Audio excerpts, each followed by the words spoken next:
En direction Dunkerque où 5 personnes ont été tuées lors d'une fusillade qui aurait éclaté près d'un camp de migrants. Un homme a été arrêté et placé en garde à vue. Guillaume Dominguez, vous êtes dans ce studio avec nous. Que sait-on de cette affaire ? Eh bien, le drame s'est déroulé en plusieurs étapes selon les toutes premières informations qui nous parviennent. Aux alentours de 15 heures, un homme d'une vingtaine d'années aurait abattu un chef d'entreprise près de la commune de Wormhout sous les yeux de ses proches. Selon les informations de nos confrères de La Voix du Nord, il aurait ensuite pris la fuite en direction du littoral.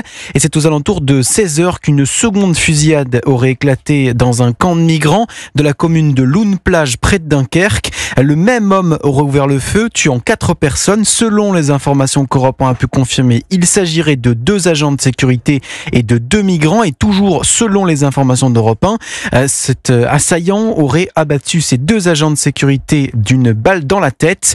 Puis vers 17h, l'assaillant se serait présenté spontanément à la brigade de gendarmerie de Givelde, affirmant être l'auteur des faits. Âgé de 22 ans, il a été interpellé. Dans son véhicule, les enquêteurs ont découvert 3 armes.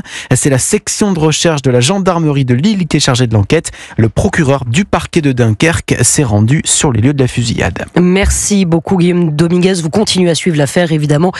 Nous tiendrons au courant les auditeurs d'Europe 1 dès que nous en saurons un petit peu plus sur cette affaire. Et puis on a appris aussi ce soir qu'un épouvantable accident de la route en Haute-Saône a fait 4 morts, dont un nourrisson. Ça s'est passé près de Vesoul. La voiture des victimes a dévié pour une raison inconnue de sa trajectoire et a percuté un camion de plein fouet.